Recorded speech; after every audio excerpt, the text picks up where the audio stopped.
The first time Hazel Leland heard the name Nathan Ellsworth. It was whispered across a saloon table in the dust-choked town of Caldwell, Kansas, in the spring of 1878, and every single person at that table looked at her like she had just announced she planned to walk barefoot into a rattlesnake den.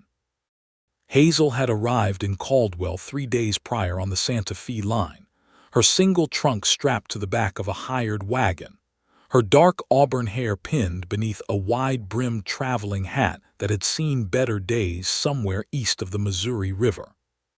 She was 24 years old, a schoolteacher by training, and she had answered an advertisement placed in the Topeka Commonwealth by a small township called Millhaven, situated some 40 miles northwest of Caldwell in the shadow of the Flint Hills. The advertisement had been perfectly respectable. It had promised a teaching post, a modest salary, and a furnished room above the general store. What it had not mentioned was that the road to Millhaven passed directly through the eastern edge of a stretch of land known locally as Ellsworth Territory. She had not known what that meant until she sat down in the Three Crowns saloon to wait out a thunderstorm, ordered herself a cup of coffee because she did not drink whiskey, and made the mistake of asking the barkeep how far the road to Millhaven was.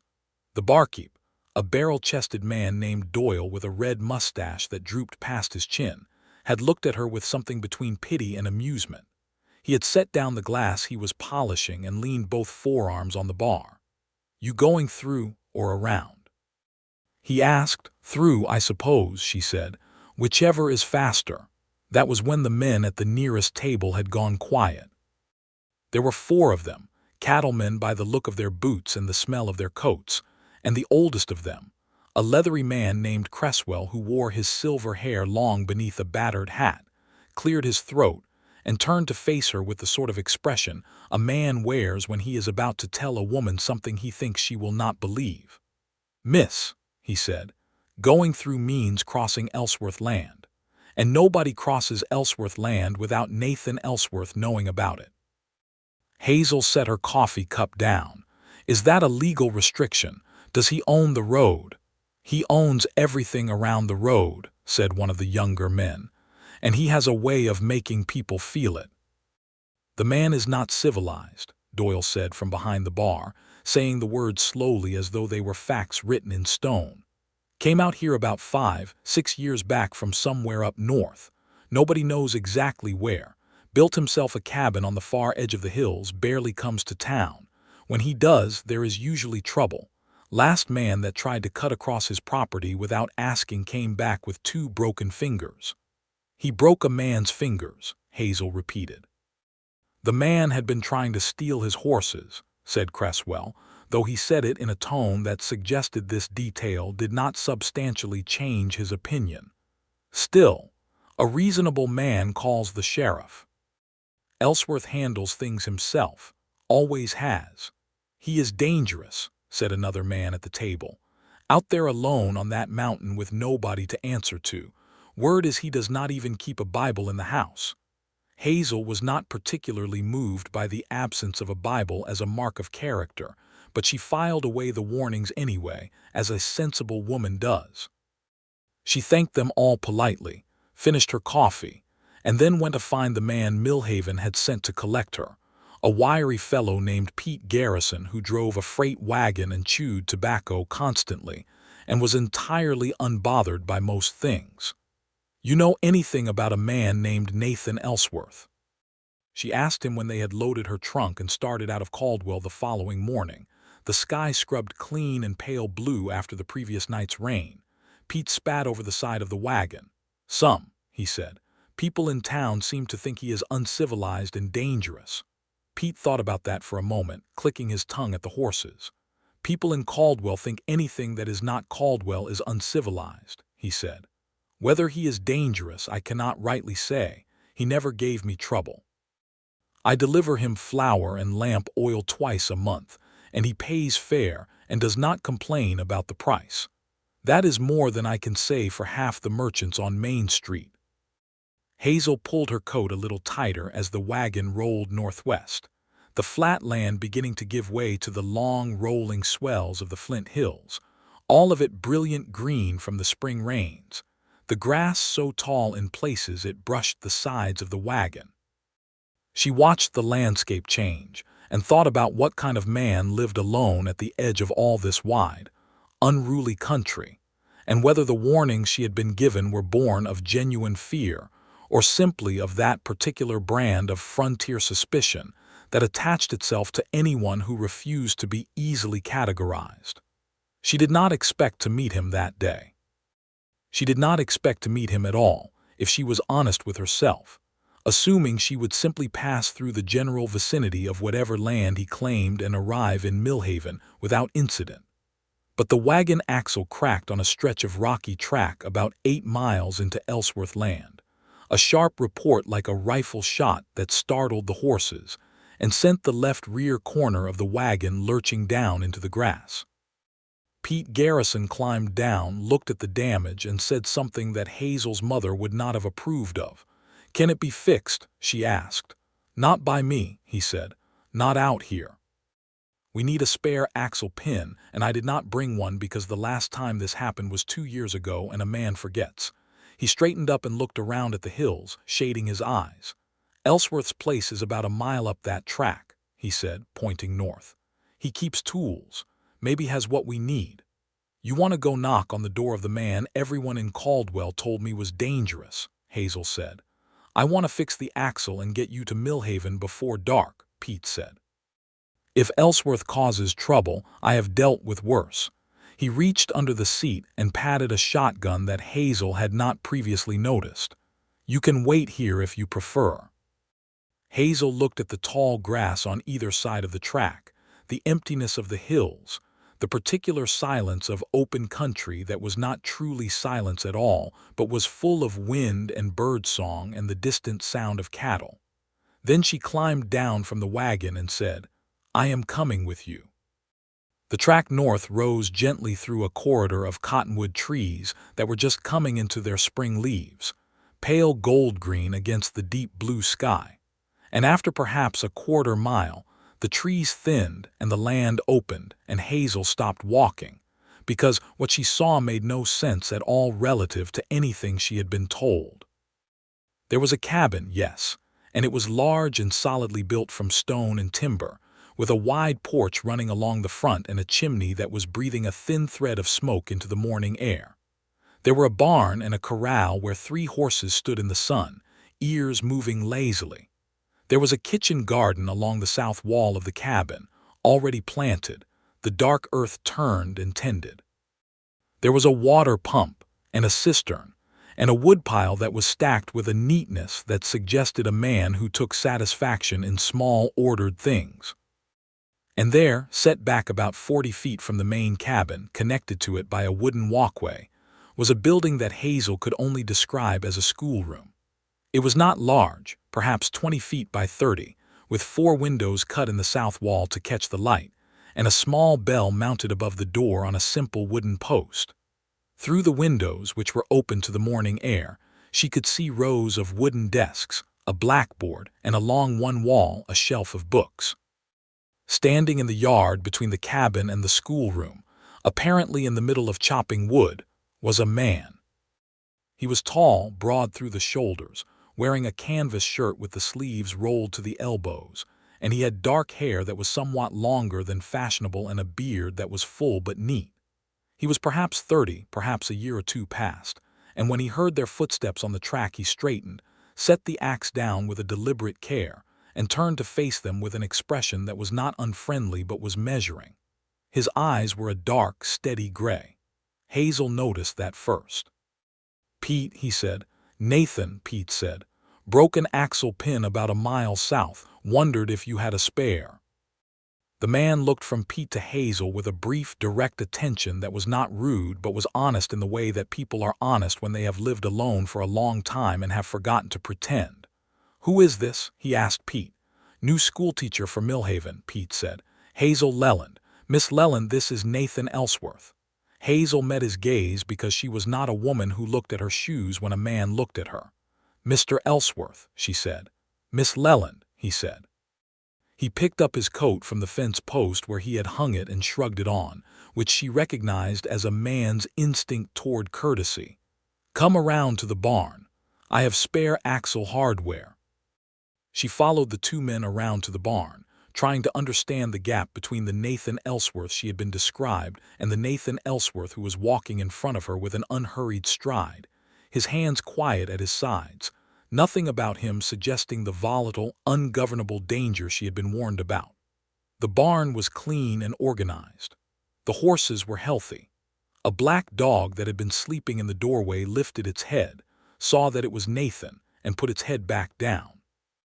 "Nice dog," she said, because she liked dogs and because she wanted to hear how he spoke. He glanced at her. "His name is Jeb. He is not a good guard dog. He likes everyone." "That seems like a reasonable quality," she said. Something moved at the corner of his mouth, not quite a smile, the beginning of one. He went into the barn and came back with an axle pin and a few additional pieces of iron hardware, wrapping them in a cloth. He handed them to Pete. "That should do it," he said. "The pin might be a half measure too long, but it will hold the distance." "I am obliged," Pete said. "No trouble," Nathan said. He looked at Hazel again, more openly now, with a directness that was somehow less like assessment and more like genuine attention. "You are the new teacher for Millhaven." "I am," she said. "They sent an advertisement to Topeka. I answered it." "Do you know anything about the students you will be teaching?" "I know there is a schoolhouse," she said, "and children who need educating." "There are," he said. He paused. "Most of them are not easy."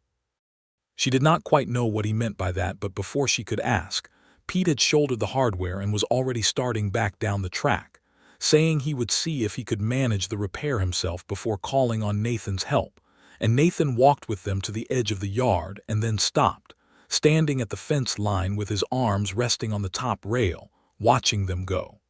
Hazel turned once, about 50 yards down the track, and looked back. He was still watching. Not in a threatening way, in the way that a person watches something that they are still thinking about.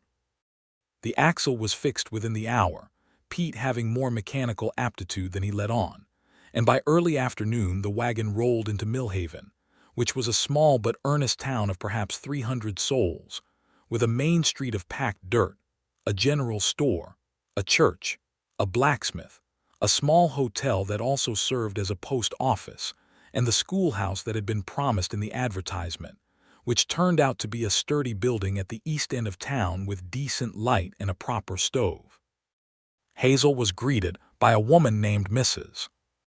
Agnes Pryor, who was the wife of the town's leading merchant and had been the one to place the advertisement, and who swept Hazel into the store, sat her down, fed her cornbread and ham, and proceeded to explain the situation in Millhaven with the frank efficiency of a woman who did not believe in wasting time.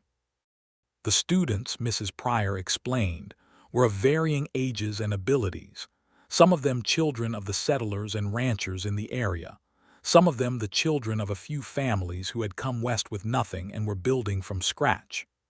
There were also, she said with a slight pause and a careful lowering of her voice, 3 children from Nathan Ellsworth's place.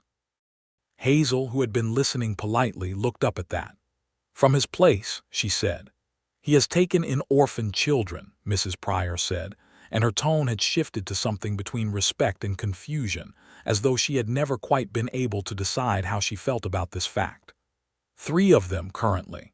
A boy named Thomas who is about 11, a girl named Rosie who is 8, and a small one named Clem who just turned 6. He brings them to town on Mondays and Fridays for schooling, brings them himself, and he picks them up himself. Proper as you like." She hesitated. "He is not what people say he is exactly, but he is not easy to know either, keeps to himself. Does not come to church, does not come to social events, people do not know what to make of him. People told me he was uncivilized and dangerous," Hazel said. Mrs. Pryor gave a small snort. "The men who say that are the men he has turned down when they came asking to buy his land," she said. "He has good water on his property, 2 year-round springs. Half the ranchers in the county would give their right hand for that land. He will not sell, so they call him difficult. She set down her coffee cup with a decisive clink. He built that schoolroom on his own land for the children, you know. Before Millhaven had a proper school, he was teaching them himself with whatever books he could order from back east. He is not uncivilized. He is simply unbothered by what people think of him, which is a quality that makes some people very uncomfortable. Hazel sat with that for a long moment, thinking of the gray eyes and the neat woodpile and the shelf of books visible through the schoolroom windows. She thought of the way he had handed Pete the hardware without asking anything in return. She thought of how he had looked at her, not with the proprietary laziness that many men on the frontier wore like a second coat, but with something that felt more like genuine curiosity. "I think I will be just fine in Millhaven," she said. She was less sure about that the following Monday when school began. Thomas Ellsworth, as the children were informally known though Ellsworth was not their legal name, was a boy with intelligent dark eyes and a stubborn jaw, and a tendency to challenge everything Hazel said with the precision of someone who had been taught to think carefully. He was not mean-spirited about it. He was simply constitutionally opposed to accepting a statement at face value without examining it from several angles first. Hazel found this exhausting for approximately the first 2 hours and then decided she liked it. Rosie was quiet and watchful, a girl with reddish-brown hair and careful hands, who sat in the front row and copied everything onto her slate board with a neat seriousness that suggested she understood that learning was a resource not to be wasted. Clem was small and solemn and carried a rag rabbit that was missing one ear, and sat beside Rosie, and said very little but listened to everything with enormous brown eyes that missed nothing. Nathan brought them Monday morning in a wagon, standing in the schoolyard while the children climbed down, checking their coats and their lunch pails with a practical tenderness that Hazel watched from the schoolhouse doorway. He looked up and saw her watching and nodded. She nodded back. He got in the wagon and left without ceremony. He came back at 4 o'clock to collect them. He stood outside again, leaning against the wagon while the children gathered their things. Hazel came to the door and he looked at her and said, "How did it go?" "Thomas argued with me about the date of the Battle of Bunker Hill," she said. Nathan's expression did not change, but something in his eyes did. "He does that," he said. "He is usually wrong, but it takes him a few days to admit it. He was right this time," she said. Now the corner of his mouth did move, unmistakably, into a brief and genuine smile that rearranged his face entirely, and she understood in that moment why the warnings in Caldwell had been so vehement. It was not that Nathan Ellsworth was dangerous in the way they meant. It was that he was completely himself, without performance, without apology, and that was a kind of power that people who had not found it in themselves found deeply unsettling. "He will be unbearable about that for a week," Nathan said. "Good," she said. "He should be. He should know when he is right." Nathan looked at her for a moment, and then said, "Thank you, Miss Leland," and helped the children into the wagon and drove away into the long afternoon light. That evening, sitting in her room above the general store with the window open to the smell of spring grass and wood smoke, Hazel wrote a letter to her cousin back in Topeka, and described the schoolhouse and the students and the town and the strange particular quality of the wide sky over the Flint Hills. She mentioned Nathan Ellsworth in 2 sentences, which she told herself was proportional, and then went to bed and lay awake for a considerable time thinking about a man she had met twice. The weeks that followed were the kind that feel, afterward, like they were both ordinary and completely not. Hazel settled into the routine of the school with the deep satisfaction of a person doing work they were built for. She liked teaching with a passion that was not performance, and the students of Millhaven responded to this the way that children always respond to a teacher who means it. Even Thomas, who continued to argue about things, began to argue with the kind of energy that was really engagement, that was really love of learning wearing a stubborn coat. Nathan came Monday and Friday, always on time, always reliable, never lingering beyond what was necessary. But slowly, Almost without either of them seeming to intend it, the departure times shifted. He would arrive and she would come to the door, and they would talk for 5 minutes, and then the 5 became 10, and the 10 became half an hour, standing in the schoolyard in the lengthening evenings while the children ran off. Some of the days contained energy in the grass nearby, and the stars came out over the hills with a slowness that seemed designed to give people time to keep talking. She learned things about him in those conversations, a few details at a time, the way you learn a landscape by walking it slowly rather than riding through. He had come from Vermont originally, which explained a quality in his speech and his thinking that the frontier had not completely erased. He had come west after the war, though he had not fought in it, being too young, and he had come because he needed to be somewhere large enough to contain the grief he was carrying, which was the loss of his parents in a single winter from typhoid fever, and then, a year later, his younger brother who had gone to work on the railroad and not come home.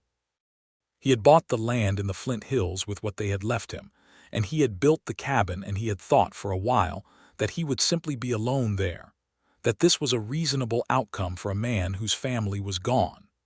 And then, 3 years after he arrived, a neighbor's homestead had burned in a drought fire, and the neighbor and his wife were both killed, and their 4 children were sent in different directions by the county, but 3 of them had nowhere to go.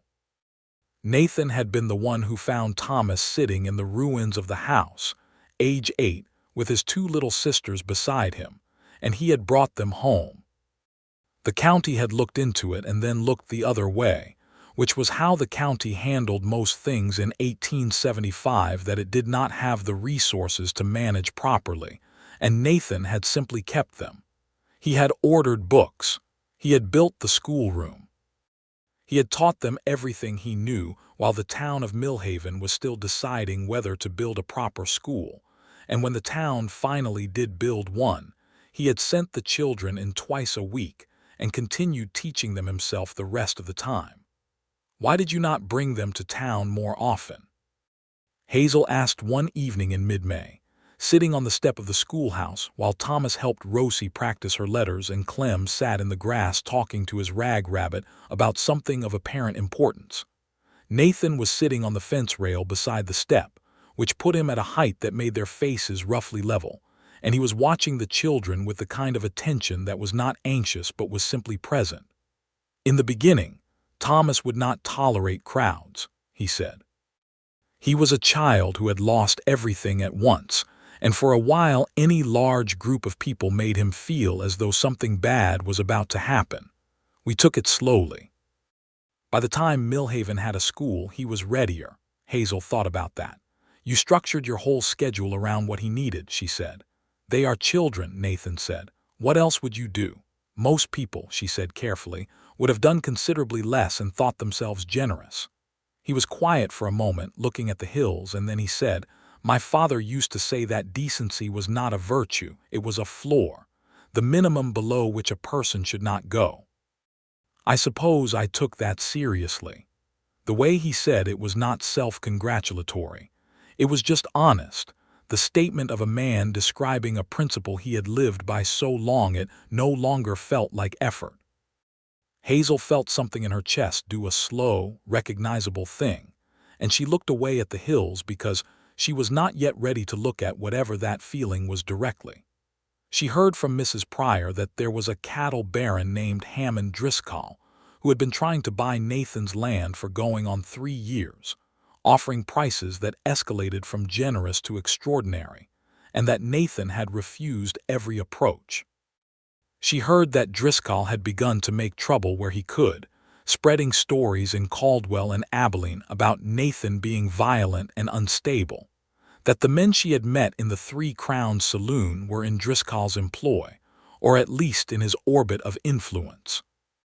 This explained, with a satisfying logic, the shape of the warnings she had received when she first arrived. She also heard from the blacksmith's wife, who heard everything, that Driscoll had recently hired a lawyer from Wichita to look for legal grounds to challenge Nathan's deed.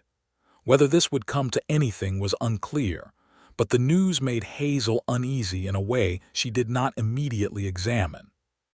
Summer came to the Flint Hills the way it always did in Kansas, all at once and without apology, the grass going from green to gold, the sky from pale spring blue to a deep and saturated color that had no equivalent in anything east of the Missouri.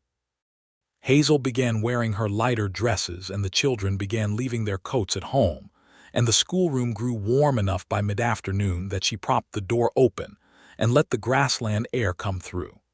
In June, Nathan asked her if she would like to see the schoolroom he had built on his land, the one she had glimpsed on that first morning. She had thought about it several times since without having a particularly logical reason for thinking about it, and so she said yes.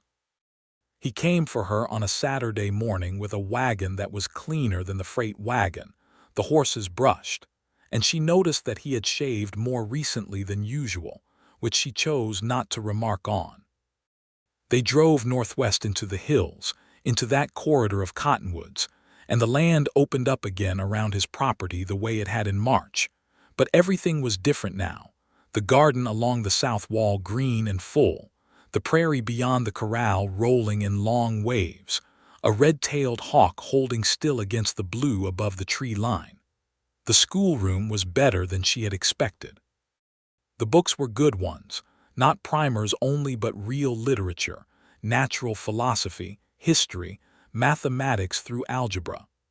There was a globe on a stand in the corner, slightly scuffed from handling, and maps pinned to the wall with the care of someone for whom geography was a genuine interest. On a shelf beside the door were several wooden puzzles and carved figures that Nathan had made himself. She understood from the clean look of the woodwork, which matched the porch railings and the window frames.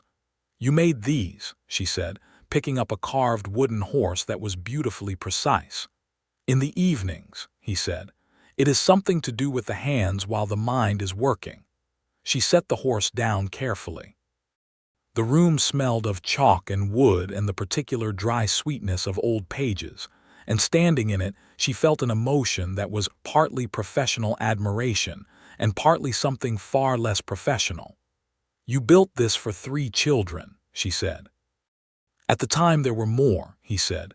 "There was a girl named Ellie who lived here for 2 years before her grandmother came from Ohio to collect her, and a boy named Samuel who I helped find an apprenticeship in Abilene last fall. He is doing well with a printer there." "You keep track of them," she said. "They are not furniture," he said. She turned to look at him, because the flatness of that statement was not coldness but its opposite, a statement of such basic human truth that it did not require elaboration. And when she looked at him, he was looking at her with that direct gray attention, and the space between them in the small schoolroom felt suddenly very specific. "Mr. Ellsworth," she said. "Nathan," he said, "please." "Nathan," she said, and the name felt like something she had been saying for years.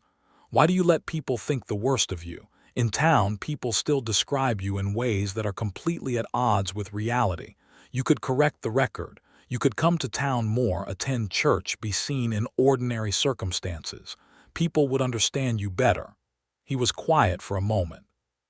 "I find," he said slowly, "that the people who need to know me generally manage to do so, and the people who prefer the other story are not looking for me to change it. I have found this out several times. I have tried in the past to explain myself to people who had decided what I was." He paused. "It is very tiring and it changes nothing. The people who need to know you," she said. "Is that what I am?" The question came out more directly than she had intended, and she felt a flicker of embarrassment, but his expression shifted into something that was not quite a smile but was warm, unmistakably so, a warmth that came from somewhere real. "I think," he said, "that you were very interested in the truth from the beginning. You came to my door when you did not have to.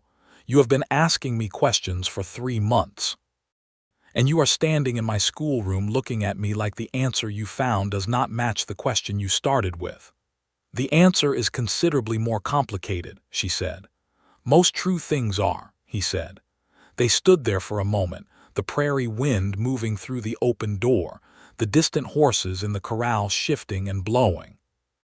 Then Clem, who had apparently been in the yard the whole time, appeared in the doorway holding a jar with a firefly in it, even though it was midday and the firefly was presumably from last night, and announced very seriously that he had caught the smallest star and did Miss Leland want to see. The moment dissolved into laughter, the good kind, unguarded and real, and Nathan took the jar from Clem and looked at the beleaguered firefly and said they ought to let it go, and Clem agreed after a moment's consideration and released the firefly into the tall grass, and watched it disappear with the philosophical equanimity of someone who understood that some things are better free. She stayed for supper. She had not planned to, but Mrs. Pryor was visiting her daughter in Caldwell for the weekend, and the room above the store was empty and quiet, and Thomas had asked her, with a casualness that was clearly designed to sound like it did not matter to him, whether she wanted to stay and eat, and Nathan had looked at her without pressure and said there was plenty. Supper was venison stew and cornbread and dried apple pie, cooked by Nathan with a competence that Hazel respected enormously because she herself could cook adequately but not well. They ate at the big kitchen table, all five of them, Thomas talking about a book he was reading about the Lewis and Clark expedition, Rosie correcting his geography, Clem periodically asking questions that had nothing to do with Lewis and Clark, but were taken seriously by everyone at the table. Nathan moved between listening and contributing to the conversation with the ease of a man in his proper element, and Hazel sat at that table and felt something settle in her, a feeling like arriving, like a key, finding the right lock. Walking out to the wagon afterward with the summer night all around them, the Milky Way so bright over the hills that it cast a faint light, Nathan walked beside her and they were both quiet for a while. The black dog Jeb padded along with them, contented with the whole arrangement. "I would like to come again," she said, when they reached the wagon. He was standing close enough that the sleeve of his coat was almost touching hers. "I would like that," he said, and his voice had a quality in it that she had not heard before, quieter than his usual tone, more careful, as though the thing he was really saying was something that required a certain gentleness. She drove herself back to Millhaven under the stars, the horses knowing the road, and she thought the whole way about the shape of the evening, the solid warmth of the kitchen, the way Clem had fallen asleep in his chair, and Nathan had carried him to bed without interrupting the conversation, just picked him up as naturally as breathing and come back and sat down and asked Thomas what Lewis had thought of the Columbia River. She was in love with him. She knew it the way you know the approach of a storm on the prairie, not as a surprise, but as a recognition of something you had been watching gather on the horizon for some time. What she did not know was whether he felt the same thing, or whether she was a welcome company in a life that had been too long without it, which was a different thing entirely. She did not know how to ask without risking what they already had, which was now the part of her week she valued most. She decided to do what she always did with problems that required patience.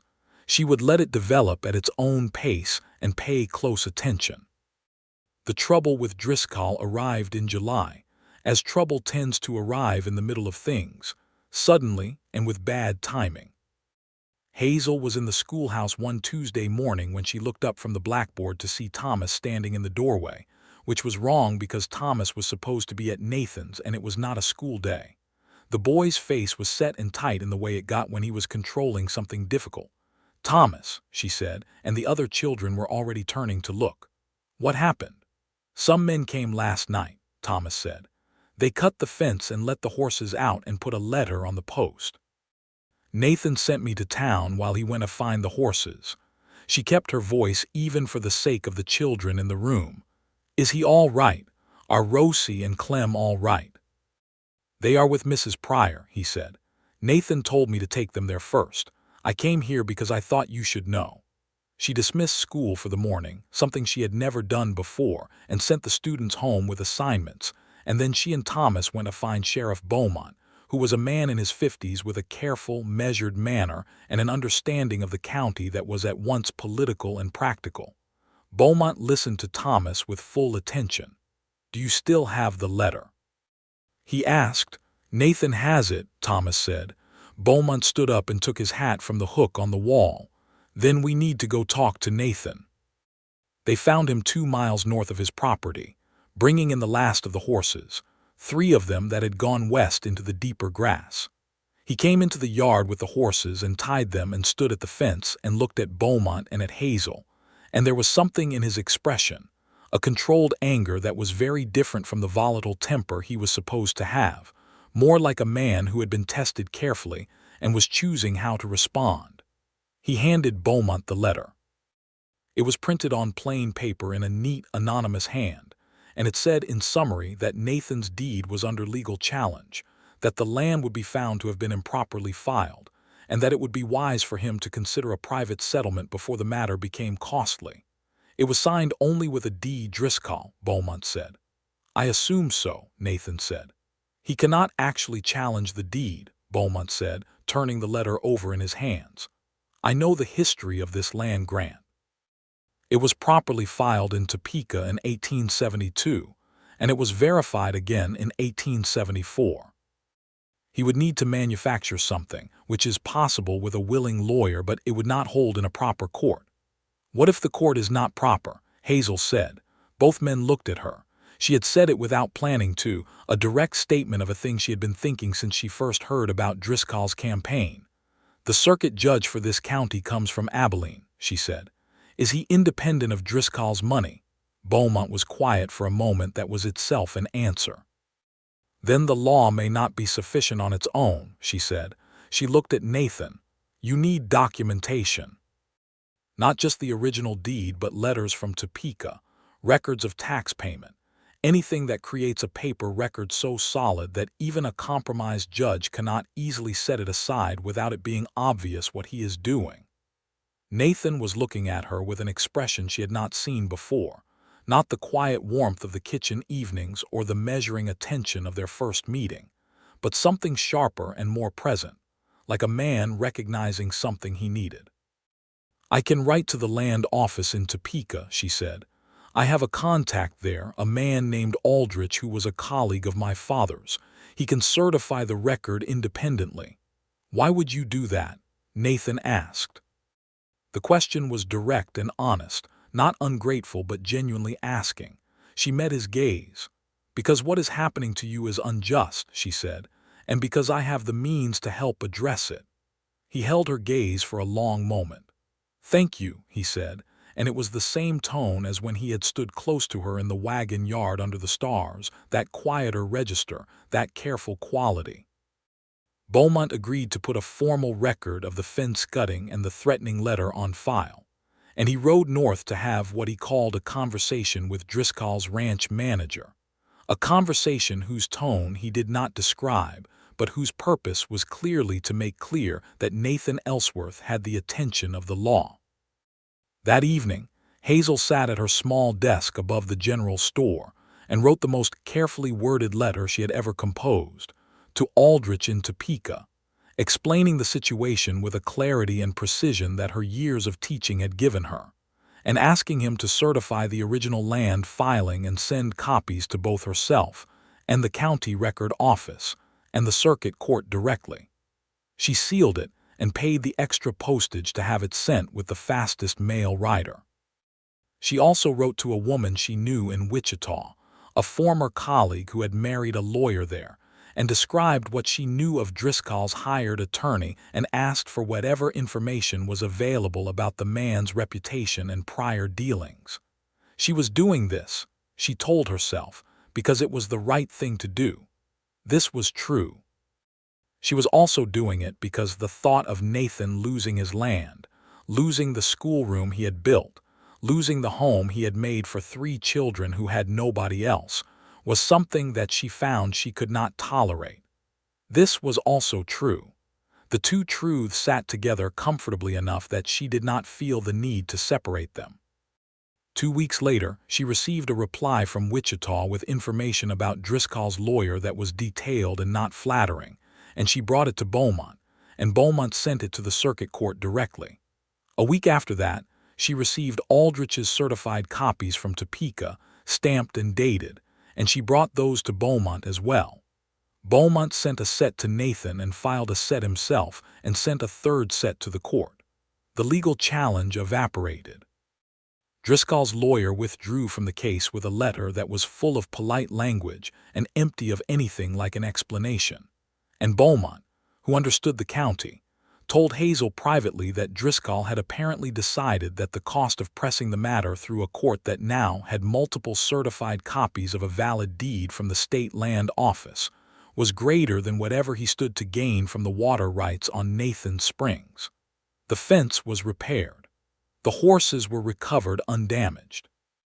The letter on the post was added to a file in Beaumont's office.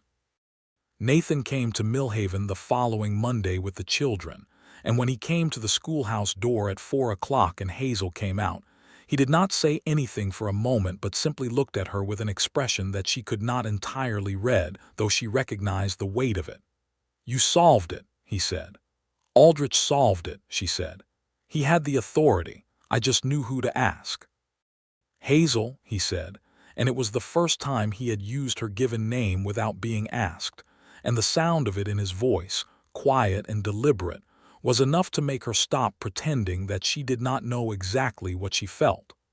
"I would rather you not thank me," she said. "I would rather you tell me if you feel what I think you feel." The directness of it surprised even her slightly, but she had been a woman who did not look at her shoes, and this was no different, really. The children were somewhere behind her in the schoolroom. She could hear Thomas leading Rosie and Clem through something involving counting, and the late afternoon light was making long gold shapes on the ground, and Nathan Ellsworth was looking at her with a clarity that was better than anything she had been promised in any life she had imagined. "Yes," he said simply. "I feel it." "For how long?" she asked. "Since the schoolroom," he said. "When you picked up the carved horse and set it down carefully, like it mattered." She laughed, a small surprised sound. "That was June," she said. "Yes," he said, "and you said nothing." "I was trying to determine," he said, "whether what I felt was appropriate to act on. I have not felt this way before. I wanted to be certain I was reading it correctly and not confusing your professional attention with something else." "I have been very professionally attentive," she said, "but I have also been sitting in your kitchen thinking that I would like to sit there every evening, if that is the same thing or close to it." He moved from the fence to the step where she was standing, and he was close now, close enough that she could see the specific gray of his eyes in the late light, and he reached out and took her hand with a care that was extraordinarily deliberate, as though he was doing something that he intended to be precise and meant. His hand was large and warm, and the calluses on his palm told a story of 5 years of building something from nothing. "I am not an easy man," he said. "I know that. I do not do well with crowds. I am not inclined toward the social events that towns expect. I will not change what I believe to be right because it is inconvenient. I live 40 miles from anywhere in particular, and I have 3 children who need things. I am a teacher," she said. "I am very comfortable with people who need things, and I came to Kansas from Topeka because I wanted to be somewhere real and not somewhere that was only performing life. I have found," she said, "that everything here is exactly as real as I hoped." He lifted her hand slightly, with a question in his eyes, and she understood that he was asking, and she answered by not pulling away, and he bent and pressed his lips to her knuckles with a formality that was somehow exactly right, exactly suited to a man who did everything with intention. Thomas's voice floated through the open door. "Are you two going to stand there all afternoon, or are we going home?" Hazel laughed outright, and Nathan's expression broke into the full smile she had seen only once before, the one that changed his face completely, and he said over her shoulder to Thomas, "We are going home in 5 minutes, and you are going to spend those 5 minutes cleaning the blackboard you were supposed to clean this morning." "I cleaned it," Thomas said. "You wiped it," Nathan said. "Cleaning is different." The sound of Thomas cleaning the blackboard, with the extravagant sighing of a boy who thinks he is being treated unjustly, was a backdrop to Nathan squeezing Hazel's hand once before releasing it, and the warmth of that pressure stayed in her palm all the way back to her room above the general store, where she sat at the window in the evening light and felt so thoroughly happy that she was briefly suspicious of it, and then decided to simply trust it. He began coming to town on Sundays as well, not to the church service, but in the afternoons, and they would walk, which was its own kind of conversation. He told her about Vermont, and she told him about growing up in an academic household in Topeka, her father a professor and her mother, a woman of formidable intelligence, who had channeled it into running the household like a well-argued paper. He told her about building the cabin, how he had done it almost entirely alone with help only from Pete Garrison for the roof, which required more than 2 hands. She told him about her first teaching post in Lawrence, Kansas, the year she was 20, a classroom full of 32 children with one wood stove that did not draft properly, and a principal who thought women teachers should not have opinions about curriculum. "What did you do?" he asked.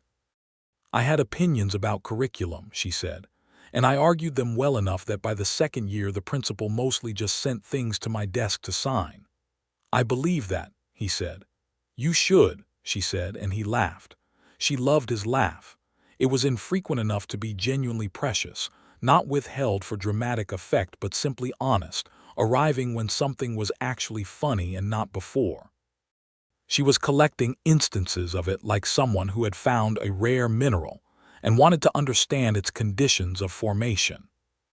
In August, she came to his property for a second time and spent a Saturday helping Rosie with her reading while Thomas and Nathan worked on a fence repair, and Clem reorganized the carved animals on the schoolroom shelf into what he explained was a proper sequence, which appeared to be based on his personal feelings about each animal rather than any external taxonomy.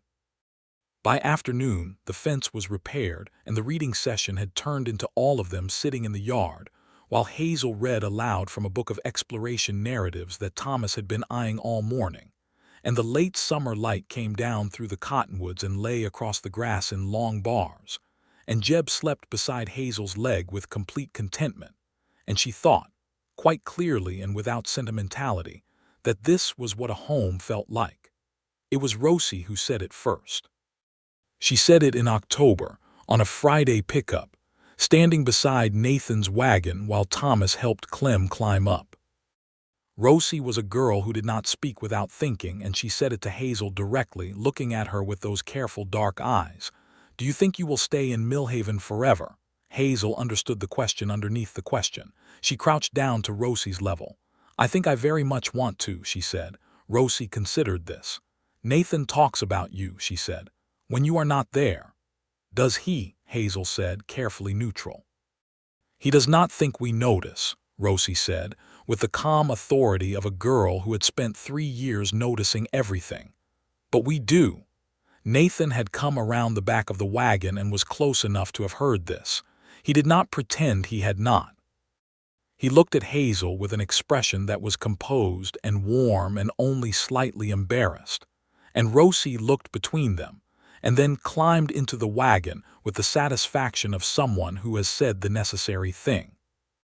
That evening, Nathan walked with Hazel from the schoolhouse toward the general store, the October air sharp and clear with the first cold in it, and at the door of the store he stopped and looked at her with the directness that she had come to understand was not bluntness but precision, a man who chose to say what he meant. "I would like to ask you something," he said. "You should ask it then," she said. "I am going to ask whether you would consider marrying me," he said. "But I want to say first that I understand the difficulty of what I am. I live far from town. I have 3 children who are not legally mine, though I intend to formalize that, and who will need things for years to come. I do not have a great deal of money, though I have land and the means to be self-sufficient. I cannot promise you the kind of life that a woman might reasonably expect in a more established place. What I can promise is that I will be honest with you and constant, and that I will never ask you to be less than you are." She was quiet for a moment, not because she was uncertain, but because she wanted to give the question the weight it deserved. "I came to Kansas," she said, "because I wanted something real. I came to Millhaven on the strength of an advertisement that promised honest work. I have found, instead, considerably more than honest work.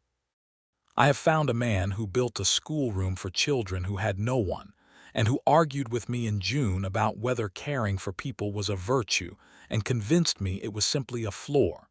She looked at him steadily. "I would like nothing more than to marry you, Nathan Ellsworth." The expression that crossed his face was so unguarded and so warm that she felt it like light. He reached for her hand again and held it, and then, on the dark street with the October wind moving through the grass and the first winter stars coming out above the Flint Hills, he kissed her, briefly and with an enormous care, and it was the most honest kiss she had ever received. "You should know," she said when they separated, "that I intend to go on teaching. I will not give up the school."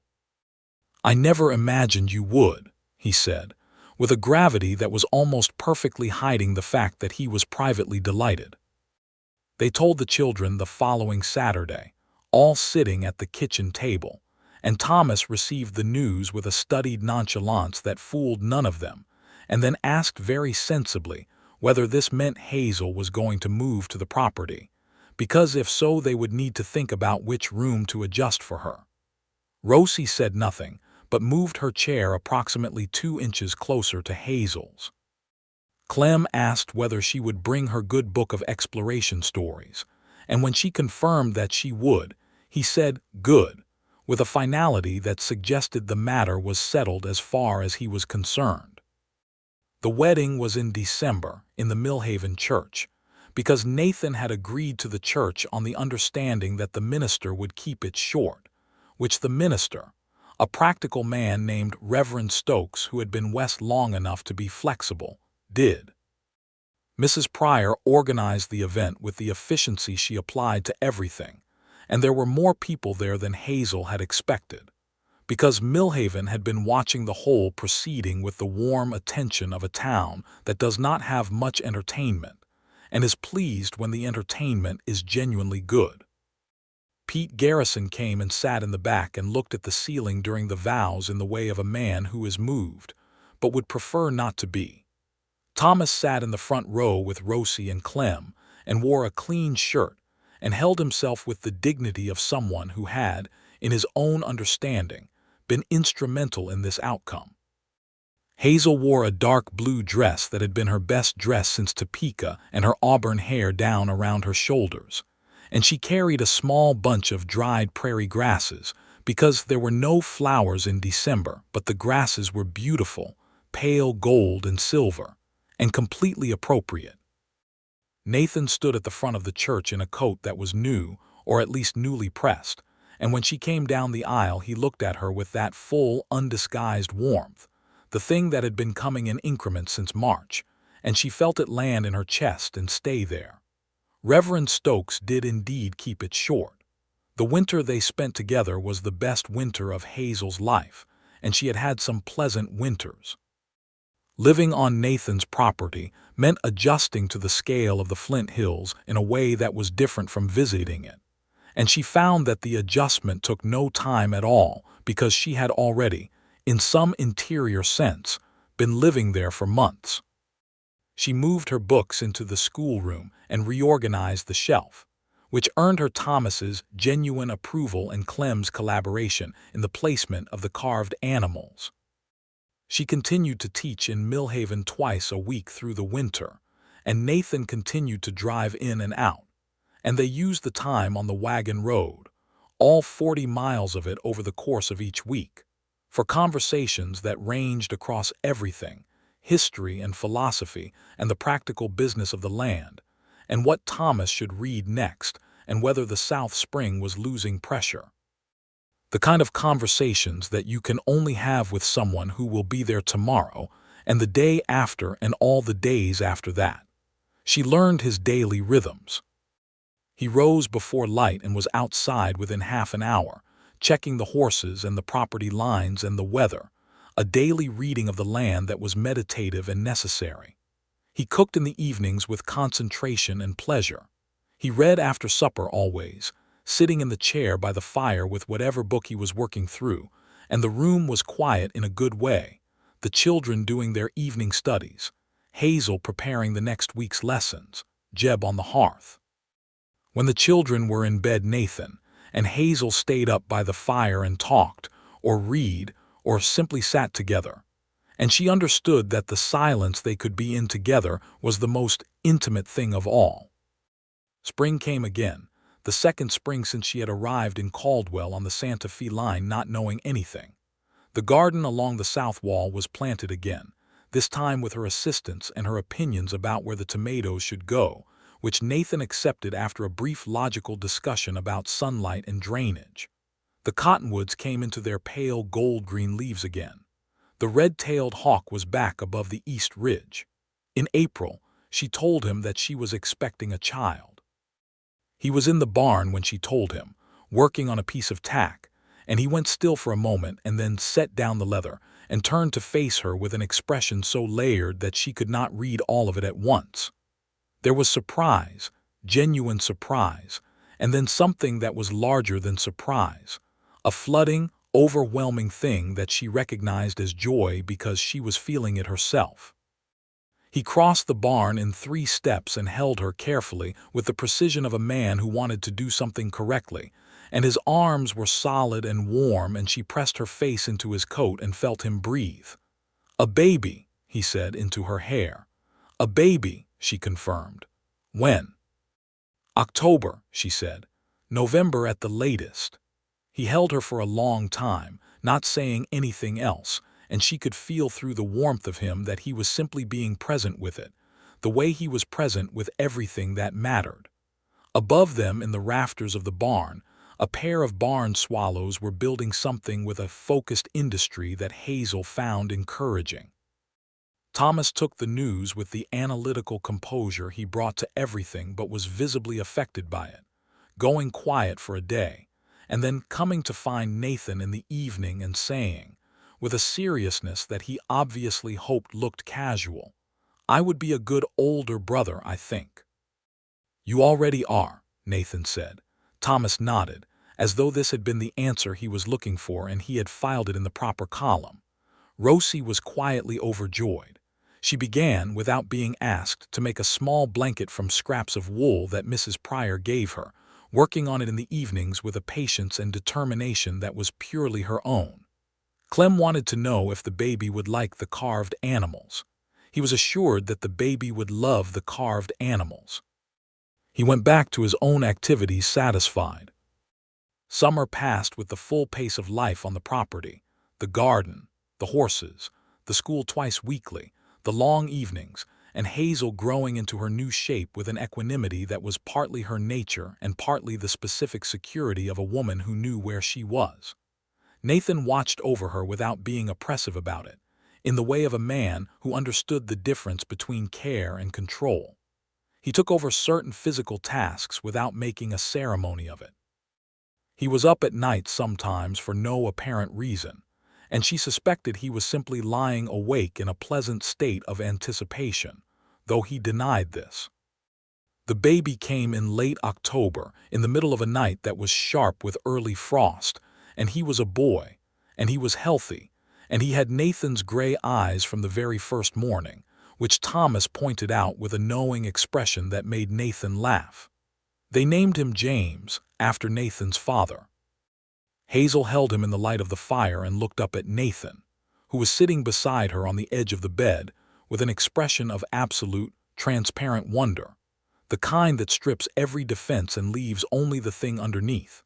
And she thought that this was the man she had been told was uncivilized and dangerous, and she thought that she would like to find, someday, an adequate way of expressing her gratitude to whoever had decided to break that axle pin on the road to Millhaven.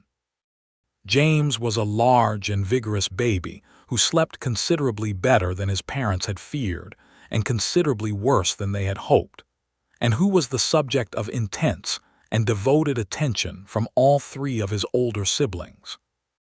Clem, in particular, stationed himself near the baby with a proprietary watchfulness that was touching, and was frequently found sitting beside the cradle, having apparently one-sided but quite involved conversations with James about various topics, including the carved animals. The following spring, the formal adoption papers for Thomas, Rosie, and Clem finally came through from the county. Nathan had been working toward this for 2 years, navigating the bureaucratic machinery of a frontier legal system that was inconsistent and slow, and he had had the assistance of the Wichita lawyer, the same man whose wife had provided the information about Driscoll, who had agreed to take the case out of what he described as professional interest, and what Hazel suspected was a genuine liking for Nathan that he was too lawyerly to admit. The papers arrived on a Tuesday morning with the Post rider.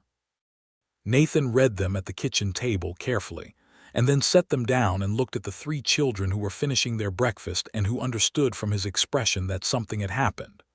"They are official," he said. "All 3 of you. The county has recorded it."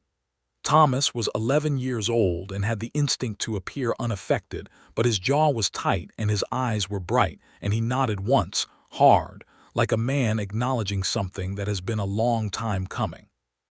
Rosie got up from her chair and walked around the table and put her arms around Nathan's neck from behind, which was unusual for her, and he put his hand over hers. Clem asked what official meant, and Thomas explained it to him in a voice that was doing its absolute best to sound normal. "It means we are the Ellsworth family," Rosie said, from behind Nathan's shoulder. "We were before, but now it says so."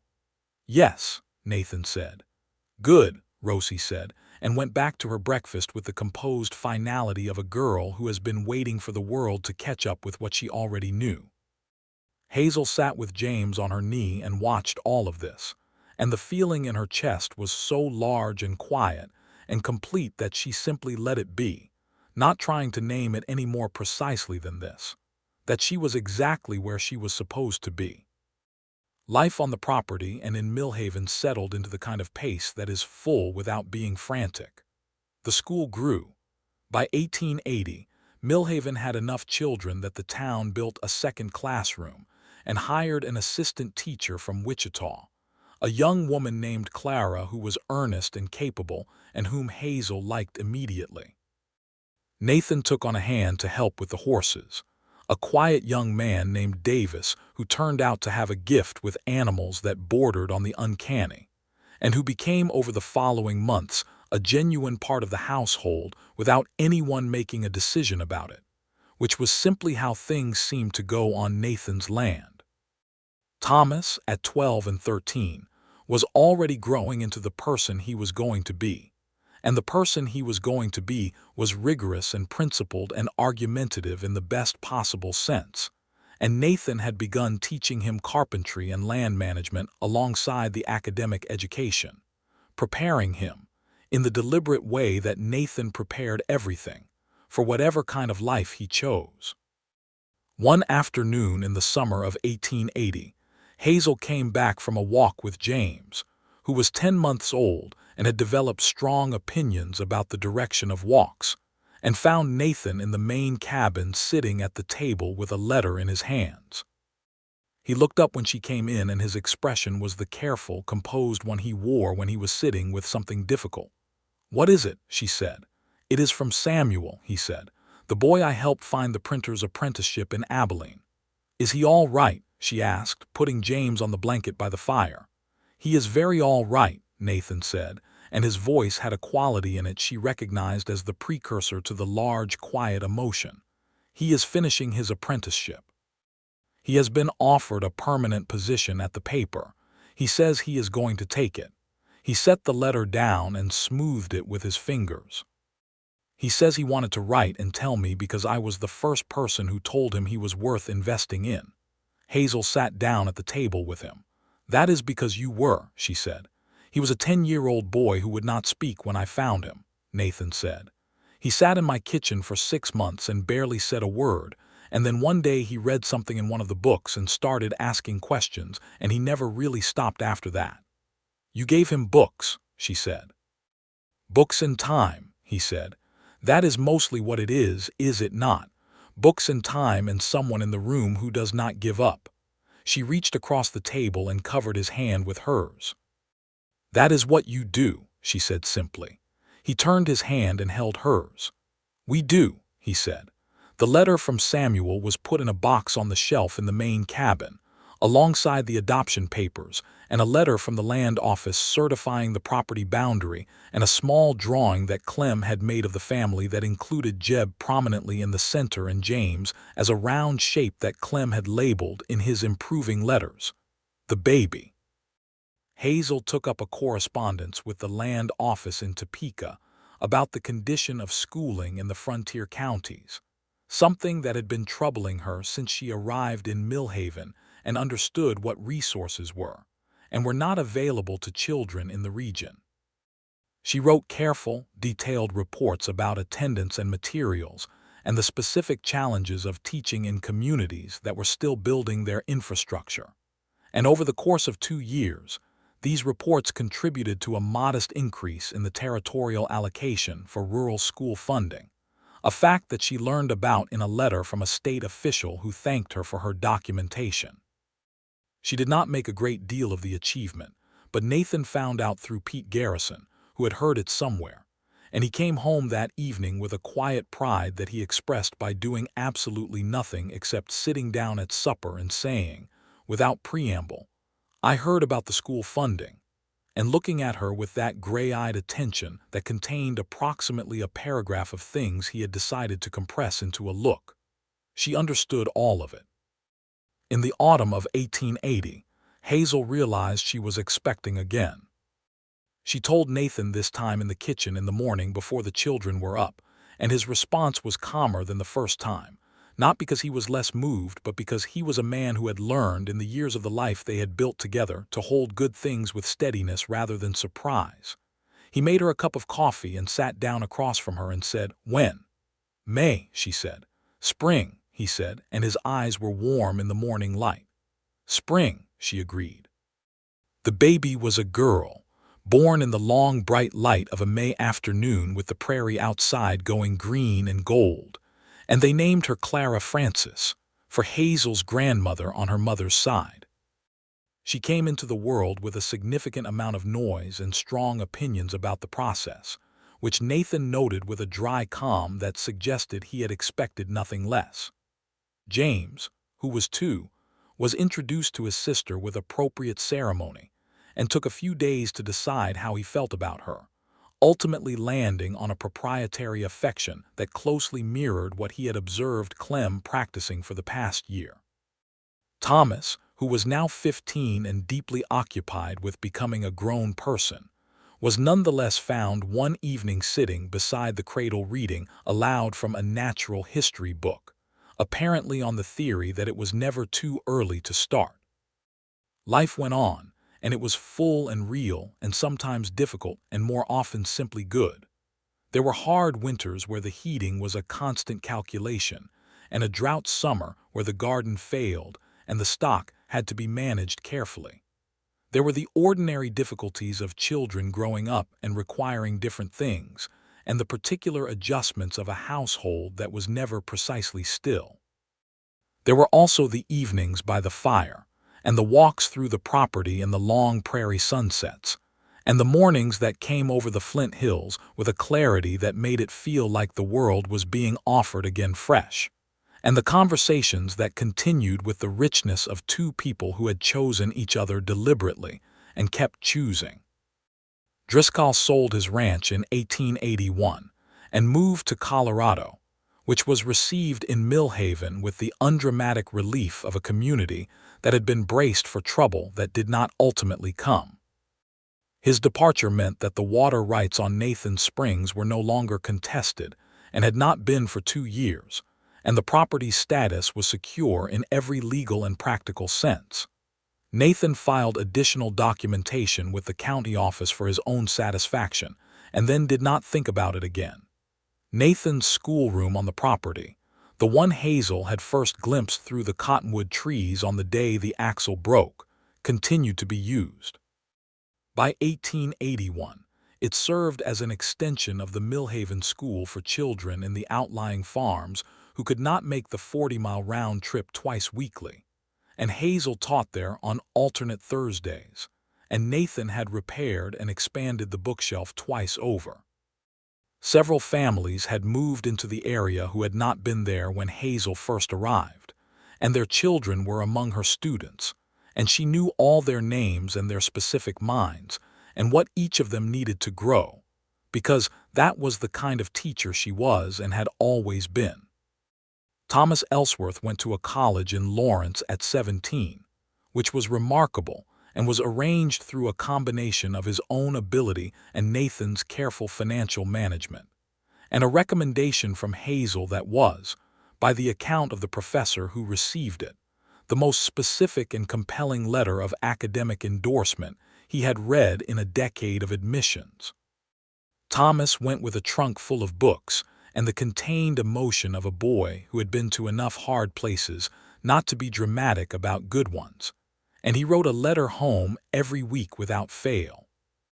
Rosie at 15 was a girl of quiet competence and tremendous depth, who had developed a serious interest in the natural sciences, and who corresponded, on Hazel's encouragement, with a woman botanist in Chicago who was making a study of prairie flora and found Rosie's observations, gathered on her daily walks through the Flint Hills, to be genuinely useful. Nathan watched this with a satisfaction that he expressed partly through the construction of a proper specimen cabinet for Rosie's collected samples, which took him 3 evenings, and which Rosie received with a "thank you" that was brief and sincere, and then immediately put to use. Clem, who was now 11, had lost none of his philosophical quality, and had added to it a gift for drawing that was evident and growing. He drew the property in careful, detailed sketches, the barn and the cabin and the schoolroom and the horses in the corral, and the faces of the family with a precision that captured Nathan's steadiness and Hazel's directness and James's energetic openness, and Clara's very recent and very decisive character, in a way that no one who looked at the drawings could fail to recognize. On a September evening in 1882, when James was 3 and Clara was 18 months, and the older children were occupied with their various evening studies, Hazel and Nathan sat on the front porch in the last of the day's warmth, and watched the sky do what the sky over the Flint Hills did at that hour, turning from blue to a layered amber and rose that was so extravagant it was almost embarrassing, and the grass rolled in the evening wind like water silver gold, all the way to the horizon. Nathan had his arm around her shoulders, and she was leaning against him in the comfortable way of people who have established their preferred arrangements and see no reason to change them, and Jeb, who was gray around his muzzle now and moved with the deliberate care of an old dog but remained entirely unbothered by everything, was asleep on the porch boards at their feet. "Do you remember," she said, "what they told me about you in Caldwell? Uncivilized," he said. "Dangerous." "Yes," she said. "I was very thoroughly warned." "And," he said, "and the axle pin broke," she said. "Very bad timing," he said. "Perfect timing," she said. He was quiet for a moment, and then he said, "I have been thinking about something." "Tell me," she said. "I have been thinking about writing to Samuel's employer in Abilene about whether there is any interest in a regular correspondence from someone in the frontier settlements about the practical realities of building a school and a community from the ground up," he said. "Not me writing it. You." She lifted her head from his shoulder to look at him. "You want me to write for a newspaper. I think the experiences you have documented in those letters to the land office and to the state education board are worth a wider audience," he said. "I think you have things to say that people need to hear. I have thought this for a while." He looked at her with the steady, direct attention she had been the recipient of for 4 years and still found to be one of the more reliable pleasures of her daily life. "You do not have to, but I think you should consider it." She thought about it for approximately 30 seconds. "All right," she said. He smiled, the full smile, the rare and genuine one. "I will write to Samuel this week." The first piece she wrote ran in November of 1882, a clear and detailed account of the challenges and resources of frontier education, written with the same quality that had distinguished her letters to the state office, honest and specific and without sentimentality, but with an underlying passion for the subject that came through on every line. It was well received. The editor asked for a second piece, then a third. By spring of 1883, a small quarterly publication based in Topeka that concerned itself with education and the development of the territories was reprinting her work and had asked her to contribute regularly. None of this changed the daily shape of her life, which remained the school in Millhaven and the schoolroom on the property and the children and the horses and the kitchen table and the evenings by the fire and Nathan, always Nathan, steady and present and more known to her every year, while somehow retaining the quality she had first identified in him, that of being genuinely, irreducibly himself.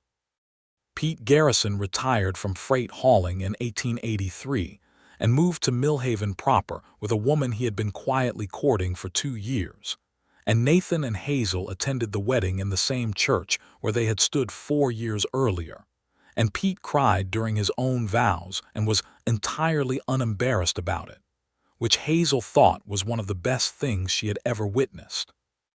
In the spring of 1884, Thomas came home from Lawrence for the summer, and he was 20 years old and had the beginning of a beard and the continued argumentative precision of his childhood, but disciplined now, honed, a mind that had been given the education it deserved and knew what to do with it. He sat at the kitchen table for hours talking with Nathan about everything he had been reading, and Nathan listened and pushed back and asked questions, and Hazel watched them from across the room and thought about a boy of 8 sitting in the ruins of a house with his 2 little sisters, and this young man now, and the distance between those 2 points was named almost entirely Nathan Ellsworth. She said as much to Nathan one evening, when Thomas had gone to bed and the house was quiet. Nathan shook his head. "Thomas got himself from there to here," he said. "I just made sure there was a road." "That is what all good people say," she said, "about the good they have done." He looked at her. "You are going to write that down," he said. "I am absolutely going to write that down," she said. He reached across the table and tucked a strand of her hair back from her face with a gesture that was so habitual and so tender that she doubted he was fully conscious of it, and she covered his hand with hers and held it there for a moment. "I want to tell you something," she said. "Tell me," he said. "When they described you to me in that saloon in Caldwell," she said, "the barkeep said you were not civilized. And I have thought about that word many times since. What I think now is that the word means exactly the wrong thing in your case. The school you built, the children you kept, the care you take, if that is uncivilized, then civilization is considerably overrated." He was quiet for a moment, and then he said, "You are the only person who has ever said something like that to me." "Then people have not been paying attention," she said. He lifted her hand and held it in both of his, the way he had from the beginning, with that deliberate care. The fire in the hearth was burning low, and the night outside was full of the sounds of the spring prairie, the wind and the insects, and the distant movement of the horses in the corral. And the house around them was full of the presence of sleeping children and the particular solidity of something that has been built from the ground up and built well. Clara Francis, 2 years old in a few weeks, made a brief appearance in the doorway in her nightgown, holding her blanket with one hand and pointing at nothing in particular with the other, and Nathan got up and went to her and picked her up with the ease of long practice and carried her back to bed. And Hazel heard him through the wall speaking quietly to her in the deep, unhurried voice that had always been capable of quieting a restless room. She sat at the table in the fading firelight, and she was entirely and completely certain that what she had was the thing she had come looking for, the real thing, the full version, not the performance of a life but the actual substance of it. He came back and sat down and said, she wanted water and also to discuss the carved horse. "At 2 in the morning, Hazel said. She has opinions," he said, with a pride that was only slightly disguised as resignation. "She gets that from someone," she said. "Her mother," he said. "Absolutely from her mother," she agreed. They stayed at the table until the fire went out entirely, talking about nothing particularly important and everything that was, which was, She had come to understand the real measure of a life well made. Outside, the prairie wind moved through the cottonwoods and the grass rolled in the dark, silver and endless. And above the Flint Hills the stars were so thick and close that they were less like points of light than like a landscape of their own, something that had been there before everything and would be there after, enormous and indifferent, and also, from a kitchen table in Kansas with a man whose gray eyes were steady and warm and entirely herself, entirely personal. Thomas became a lawyer in Lawrence. Rosie's botanical work was eventually published in a scientific journal in Chicago, with acknowledgement of her field observations. Clem's drawings became illustrations, real ones, for published books. James grew up to work the land beside his father with the same easy competence and the same quiet pleasure in ordered, useful things. Clara grew up to argue about everything with a precision that made Nathan laugh every time and that Hazel recognized in herself, and was privately very pleased by. The schoolroom on Nathan Ellsworth's land continued to function for years, weathering winters and droughts and the slow, ongoing change of the frontier. And long after the children who had first used it were grown and scattered into their various lives, it stood in the yard between the cottonwoods and the corral, with its 4 south-facing windows and its shelf of books and its blackboard, a small and permanent evidence of the kind of man Nathan Ellsworth actually was, which was different in every particular from the man described in the saloon in Caldwell in the spring of 1878. Hazel Ellsworth, who had once been Hazel Leland, and had come to Kansas on the Santa Fe line with a single trunk and a teaching certificate, and a willingness to find out the truth of things, taught school in Millhaven for 20 years, and wrote about frontier education for 15 of those, and raised 4 children with a man she had been warned away from by everyone who did not know him, and she was never once sorry that the axle pin broke. The hills rolled on in the long light, and the grass went gold in autumn and green in spring, and Nathan and Hazel Ellsworth grew into their years together the way the cottonwoods grew into the sky, rooted deep in the particular soil of that particular place, reaching toward whatever came next, unhurried and completely at home.